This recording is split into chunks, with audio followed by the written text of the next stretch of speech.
Welcome back to the Blue Chip Breakdown, Vols fans. Today we're just going to be breaking down what Coach Heupel had to say after the first scrimmage of the 2023 season. Biggest thing, number one, hugest thing was that he was in a great mood. It's like, oh, it's a beautiful day. You could tell that he was happy. So he is pleased overall with his team. Number two was that the defense won the day, which is big. Defense should be winning. If the defense was losing at this point in the season, which I think that they did last year, it means that the defense probably ain't going to be too good. Offense is not supposed to be gelling this early in the season, but Hype also spoke about Joe and spoke about Nico. Didn't sound like he was too overly pleased with what Joe did. Not to say that Joe did a terrible job, but Nico did lead the offense to a touchdown drive on his first drive to Castles. So those are some, those are the biggest first points. Yeah, I mean, I agree with you there. I mean, he seemed pleased, happy overall. The defense kind of, I feel like, won the day, obviously, which you want to see at this point. Sound like the pass rush is there, which is something that we've been craving for. It was there a little bit last year, but it sounds like it was a little more consistent today in the spring game. Sounded like it was multiple guys that was coming from. Named a lot of young guys. You heard James Pierce mentioned. You heard Joshua Josephs, Caleb Herring as a true freshman. I think you mentioned Tyler Barron too, which that was good to see. And Talked about, I think he talked about Tyree West too. Oh yeah, Tyree West is another guy who I think they have him playing D end. I think is he like a D end or? So I don't know where he's playing at right now. I don't know if he's playing tackle or if he's playing end, but it sounds like the front on defense is getting after it. How much of that is the offensive line not looking good, and that's the balance. So. Yeah. Offense didn't have any turnovers, but how many sacks did they give up? Yeah, and that's going to be something we don't really have an answer to really until we play somebody else, honestly. Really won't know. You have pretty much a whole new O-line. I mean, not a whole new, but Cooper Mays was out. Yeah. So we had, Spraggins. Really, Spraggins was really the only returner because Mincy was playing, but he's playing right tackle, which they didn't play last year. So it was really a whole new O-line. So, I mean, that may have contributed to some of the pressure we saw they gave up, but... Yeah, and it's gonna take those time. It's gonna take those guys some time to be able to gel and work together as a unit. Offensive line is very much a unit. You have to work together as a team, and I feel like we've got guys that are more than capable. We just gotta get them gelled. So that's what the offseason's for, and they've got plenty of time for that to happen. Sounds like they're getting after it just from hearing some previous commentary from the coaches and from some of the analysts and guys that are out there from media. So I hope that we're going to be fine right there. That's my biggest concern with this team. It's definitely the offensive line and how is Joe going to play. Yeah, that's huge. I mean, I think left guard's probably my biggest concern. I mean, you feel good about your talent at tackle. The talent is there. I would say decent. I don't know if I even feel good about it yet. I just feel decent. Yeah, you feel decent. I mean, I guess I'm looking at it on paper. Like, I like Mincy on paper. And I like. What do you think about Campbell? That's Stan Campbell. I mean, he's a guy. It's tough for me to look at a guy that haven't played SEC ball. You know what I mean? Yeah. It's tough for me to look at a guy. ACC's probably about the closest thing to the SEC. Yeah, probably so. It's down here in the South. Yeah, and I can tell you, he looks really good in pass blocking, but as far as moving bodies, he's not a body mover. But we do like to pull with our offensive linemen. I didn't see him pull, I don't think at all in this film at the U. So. Whenever you get a full head of steam running at somebody, that's a good way to be able to kind of push them a little bit more. But he's definitely not a body mover. That's just not who he is. I don't think he's ever going to be that. Yeah, and I mean, I think offensively we've been able to get by without having that just from our scheme. But I think whenever we really get those guys, those movers, those Trey Smith caliber guys, that's when this offense really takes the next step. Woo. Man, look, hey, it's going to be scary once we start to get a better offensive line class. And this 2024 class is not the best offensive line class. There's no 5-star offensive lineman in this class. They're all 4 stars. So, so this is not the best class. I mean, at least per 24/7 Sports. Last time that I checked. That's a good thing about transfer portal. We're gonna have to go find some people. But the other thing about the transfer portal is if they're not playing where they were. How good are they really? Sometimes it's it's a mental thing.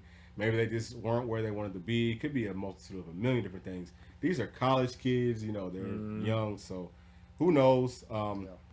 But it is I think that it's good that the D line looked good. Coach Heupel had some good things to say about the Linebackers, said that they looked good in coverage. So if we know, we think that the linebackers are the deepest group on this team. Yeah, we're about 4 or 5, maybe even 6 deep with no real drop off. Yeah, and we haven't been like that probably since the 90s, or right. I would say probably early 2000s. Yeah, Kevin Simon, Kevin Burnett, those guys. We had some good teams there. But yeah, the backers. I mean, I love them on paper. I love Keenan Peely. Yeah, and I love Beasley. Beasley. I love. I feel like they're very similar as far as their mental makeup. Just not going to say much, but they're going to do exactly what you ask them. And they're going to play hard and will hit anything as hard as they can. And that's what you want from your middle backers. You know what I mean? People respect the heck out of that. So. I'm going to tell you, and you know what? Both of them. So I'm thinking what they'll probably do, since we mostly play nickel. What do you do there? You put Keenan Peely at Mike, and you let Beasley play weak side so that he can roam. You let Peely, who's a bigger body, take up those blocks and let Beasley roam and make those plays. And I think that they're both going to make plays. I've heard some people, man, talking about Peely, saying that he's not that. I don't know how good of an athlete he is, dude. Like I don't know what. I mean, everybody's perspective is different, right? But for me, watching him on film, and I'm trying to remember, I think that it was them versus Oregon. I don't remember who they played against, but he looked great on film. For his size, he's 6'3", 240 pounds, and he's sideline to sideline. He's anxious to get in on plays. Yeah, he looks. So as a guy who I've done the personal training, I've been a trainer. So when I'm looking at it kind of a certain way. From him, you're going to see great feet. You're going to see a good base. Like, he's not too wide. Keeps his feet under his hips, which means he can change direction well. I mean, he's going to be a great athlete. He is a great athlete. He's going to be a great player for us. And something that was kind of our Achilles heel. Really, Heupel's first year, but last year as well, is QB scrambles, stuff like that. I think with the guys we've added, we've addressed that issue. We've addressed that area. So big time. And I'm gonna tell you, some of the players were talking about Peely, saying, "Oh, we call him more of an old school throwback linebacker," which he's got that size, but he's also got the speed. And I'm gonna tell you, quarterbacks running and scrambling, they've got one time for him to even get close to hitting them, and they're going to, as soon as he gets close again, they're sliding quick. Like you're gonna go down quick. That is a big man. Yeah, that is a big man. Hey, moving. Speaking of that, I mean, we don't really play. Like, I'm trying to think of the quarterbacks that will play. I mean, they're gonna be moving around like that. Bama's gonna have one. one. Yeah, Richardson's going. Yeah, Bama's gonna have one. Yeah, I mean, Florida always has some mobile quarterbacks. I have no idea who their guy's gonna be this year. I have no idea who they. I watched some of their spring practice. I'm gonna tell y'all. You want to talk about? I mean, their freaking practice field looks terrible. You know what I mean? It looks like they're out playing at an elementary school in the backyard or something. And their game field's the same way. Yeah, it's awful. Yeah, I mean, I don't know why anybody goes there. They're clearly cheating. So they didn't look great. I'll just say that. Texas A&M, I watched some of them. They look sloppy. Yeah. I mean, honestly, all teams I've watched, I mean, we look as good as anybody in the country right now. Yeah. We look like we know what we're doing. As far as what I've seen, we're executing. So something I like to do, look at our quarterbacks kind of on air compared to other teams on air. Like, we just look so much crisp, like so much just you know what I mean? Like our guys, it's a lot more boom, like it's a complete. It's a different. I noticed it last season, and then to see it kind of transpire on the field the way it did, like I know it should do it the same thing again. Like the offense is gonna do. Our offense will do what it does. We don't have to ever worry about that. Yeah. Coach Heupel is a genius on the offensive side of the football. He is a genius. If you heard any of his conference after the pro days, he talked about how all these NFL teams are coming down trying to learn what he does, his schemes. He's an offensive genius. I think that our biggest concern right now, and I hate to even bring this up, but it's losing him to the NFL, Yeah. Hey, look, we need to, I know that we just paid him more. We need to pay him even more. We need to make sure that he's very, very, very comfortable. Whatever Heupel wants, Heupel needs to get. Yeah. Because everybody's looking for it, Yeah, he's exactly, whenever we're looking for a new coach, well, I can't remember if it was before Pruitt or after Pruitt. I think maybe after Pruitt. We said we want a high-octane offensive guy. Yep. And we never thought it would be that for years. Yeah, we never thought Heupel. He fits the bill to a T. To a T. I mean, and he gets it all the way around. Understands how to go and find those physical guys. He understands. He's a football coach. Football guy. He understands it all the way around. He's not just an offense guy. He understands football totally. So I'm super happy with him. But I'm saying all that just to say, the offense is going to do what it does. Texas A&M, those quarterbacks don't look very mobile. Their running backs look pretty good. That was probably like the highlight of what I saw from them. But yeah, I mean, I don't know. I mean, we're always going to be playing against athletic quarterbacks. But to your point, we're not going to see the Anthony Richardsons and stuff like that. Matt Corrals. Those we're not going to be seeing those types of guys. I can't think of anything. I can't think of anybody that's going to be like that. I can't really either. But I guess something else he kind of touched on, kind of that goes with that, is a secondary. Did not seem too pleased. Yeah, it didn't seem like he was pleased about that secondary. And you know what? The crazy thing is, when we were talking about it, the secondary, they look really good from a size perspective, from a moving around, athlete perspective. Yeah, those guys look really good. So I think that this is probably Willie Martinez's. This is his make or break year. I mean, I can feel. I felt it because whenever they asked Heupel about the secondary, he encompassed the entire defense, which is true, but he didn't do that when they asked him about the D line. He didn't talk about the second. He didn't talk about nobody else. Right. They asked him about the linebackers. He didn't talk about nobody else. So that just goes to tell you that probably they're not looking how he wants them to look. Yeah. Typically, as a coach, you're not gonna typically throw a group under the bus, and no, you never. That's kind of why Heupel dodges that question and says, "Hey, pass defense isn't just about the secondary; it's all three levels." Yeah. But at the end of the day, the secondary has to cover these guys, lock these guys down, and like I was just saying, hey, we have good athletes in the secondary, so if they're not able to cover, that seems to me like it's a coaching issue. Sounds like it probably is. Yeah. So I don't know if Willie Moe is a good recruiter. Maybe he's recruiting because we have some good guys in this last class, and we're getting some good talent. Yeah, but there's not developing. I feel like the way they need to. I mean, listen, you can get all the talent in the world, and I mean, I guess if you're going to be more of a, what you call this, like more of like a cynical person, maybe. It's hey, at least they're not playing for somebody else, But I mean, we don't want to do that, right? Like we don't want to just take great talent and just waste them up. Right. So, and I'm not saying that Willie Martinez is doing that. I just think that there's a bit of a disconnect. I'm definitely not going to bash him. I'm never going to call for anybody's job.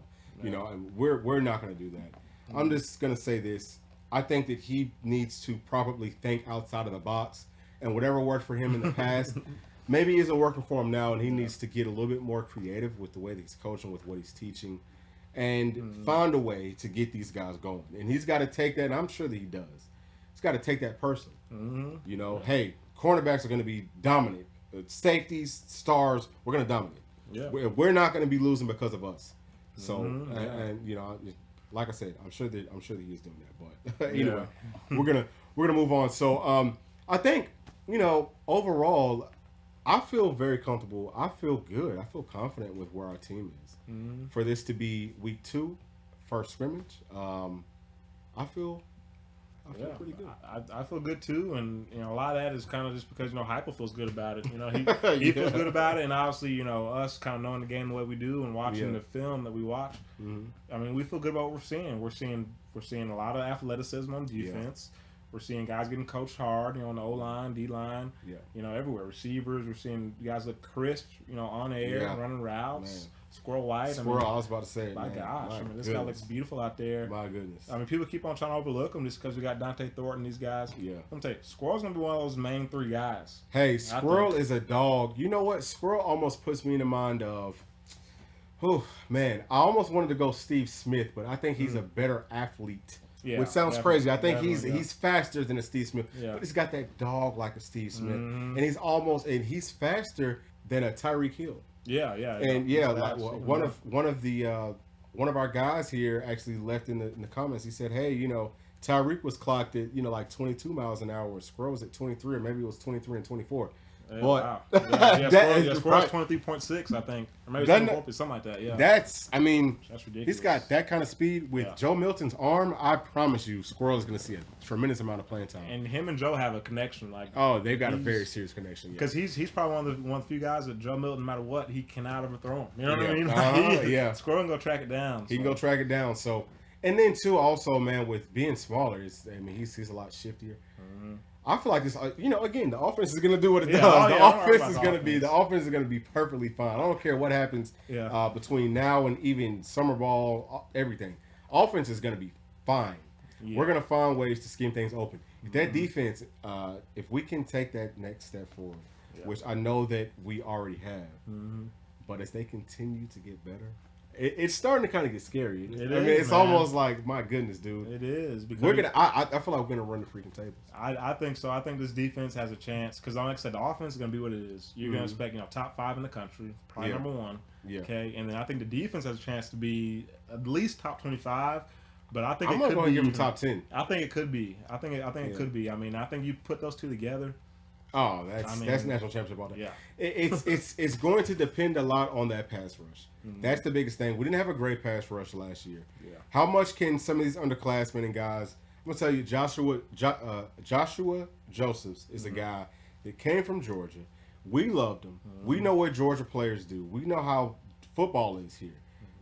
You should be ready. I mean, it's a different level, and I am expecting him, me just personally, more than anybody else, to step up and take over. I really expect him to dominate. We got the James Pierces, everybody else who we've talked about. I think that we've got a lot of great pass rushers with the length, with the speed, with the dog, everything that you want coming off that edge that we can rotate. Yeah, that we can just keep on rotating. I think we have a lot of fuel in that fire right there. I mean, the only kind of question is, a lot of those younger guys on paper look good, but you always got to see them. You really got to see them do it. See it to believe. You know what I mean? Yeah. So we just got to see them do it consistently, because there's a difference between kind of going in for a series here and there as opposed to being the guy, for 70, 80 snaps a game. Like, there's a big difference. So we got to see these guys be able to do it and sustain. But I mean, still got a long way to go. Yeah, a long way to go. Looks promising, but still got a lot to see, a lot to learn. So yeah, absolutely. But that's going to be it for this one, guys. As always, make sure to like, subscribe, hit that notification bell, and share it with your friends, with your family. And also, please give us a follow on IG at Blue Chip Breakdown. Trying to get that page up, so that would be huge for us. And we'll see y'all next week on the next one.